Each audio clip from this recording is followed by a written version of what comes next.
Abonne-toi, abonne-toi.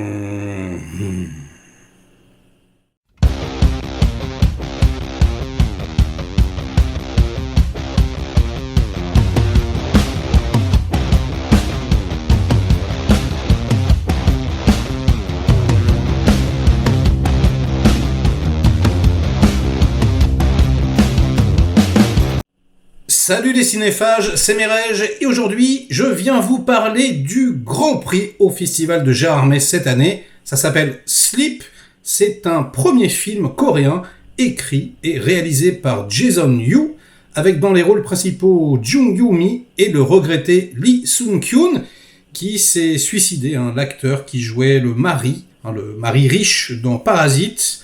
Et de grosses rumeurs autour de lui, comme quoi il consommerait de la drogue, etc. Et là-bas, ça ne pardonne pas. Et ben voilà, il s'est suicidé. C'est horrible. Un acteur que j'adorais. Franchement, dans tous les films où il apparaissait, il était brillant. Et ici, c'est encore le cas. Franchement, c'est une petite pépite, même s'il y a quelques défauts tout de même, mais qui mérite grandement le déplacement en salle. Puis voir un film coréen en salle, c'est toujours une expérience. On a un peu l'impression de se retrouver devant des premières œuvres de Hideo Nakata, vous savez, la Dark Water, comme ça, avec un high concept, franchement, qui est ultra fort, ultra flippant. Jugez plutôt.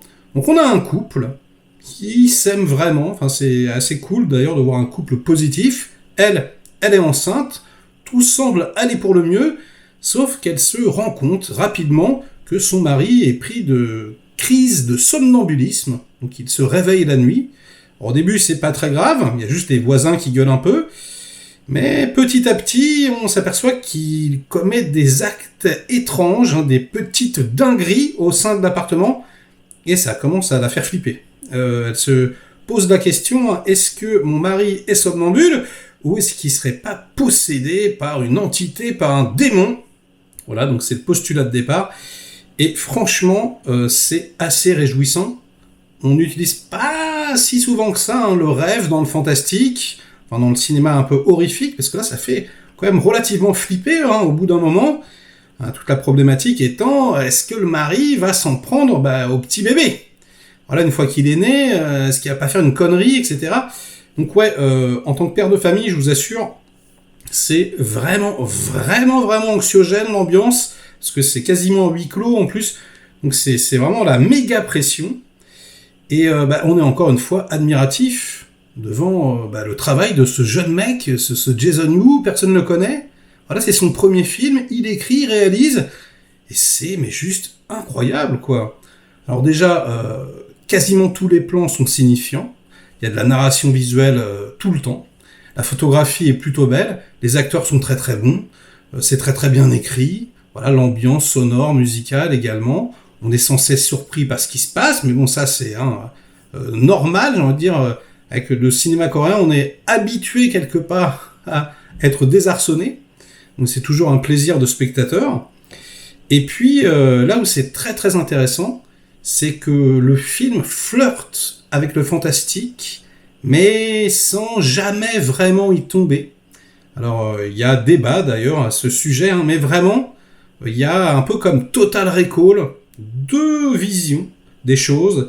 Est-ce que vraiment c'est un film fantastique?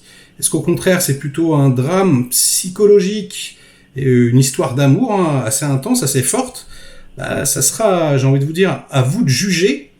Il y a énormément de moments de péripéties dans le film où vous serez maintenu la tête sous l'eau réellement, et en même temps, il y a une vraie relation de couple, comme je vous disais, un réel film d'amour assez intense, assez touchant, et très très franchement, le mélange fonctionne hyper bien. Alors, ceci dit, c'est pas parfait pour moi, parce que, et alors ça c'est la petite déception, on va dire que je chipote, mais bon, je suis là pour ça, formellement, c'est pas le truc le plus incroyable que vous ayez jamais vu, quoi. C'est-à-dire que oui, la photographie est belle, oui, les plans sont signifiants, comme je disais, mais c'est pas sublime, quoi. On sent que il y avait pas énormément d'argent, que c'est pas un budget pharaonique. On sent, et c'est pas toujours le cas avec les réalisateurs coréens, que le mec se cherche un petit peu. Donc je m'attendais, parce que c'est comme ça, à une explosion de saveurs formelles. J'attendais vraiment à avoir voilà, des petites paillettes dans les yeux, un chatoiement de couleurs partout, etc. Et très franchement, c'est voilà le petit point faible, c'est pas ça. C'est pas ça. C'est bien. Voilà, c'est, on va dire, très correct, avec de très belles idées de mise en scène, encore une fois, hein, mais c'est pas non plus la folie.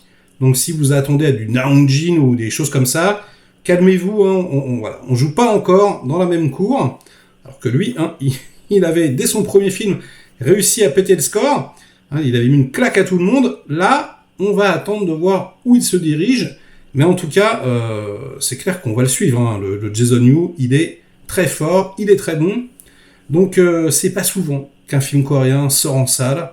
Je pense que vraiment, en plus, hein, c'est un petit distributeur, il faut soutenir, il faut y aller, vous serez pas déçus, très très franchement, le Grand Prix, hein, de toute façon, ça veut dire quelque chose, hein, le public a adoré, donc moi je vous conseille vraiment de vous jeter dessus, ça vaut largement le détour. Et alors je tiens également à préciser à tous ceux qui seraient un petit peu allergiques parfois au jeu des comédiens asiatiques, hein, un petit peu excentriques, ici c'est pas le cas, ici c'est vraiment très très sobre.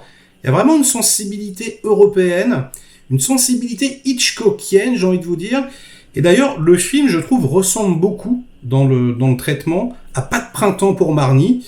Je vous en dis pas plus, mais vraiment, je trouve qu'il y a une filiation entre les deux films, notamment sur l'évolution du personnage féminin, qui est ultra intéressant. Pour le coup, on a vraiment un personnage féminin intéressant, fouillé, et un personnage masculin intéressant et fouillé également. L'équilibre est assez parfait, et c'est assez rare, hein. En général, il y a toujours, toujours une dichotomie, il y a toujours quelqu'un qui est plus ou moins bien développé. Là, très très franchement, c'est parfait. Donc, les petits-enfants, n'en jetez plus, hein. Courez en salle, découvrir cette petite pépite, et puis on en discute ensuite dans les commentaires.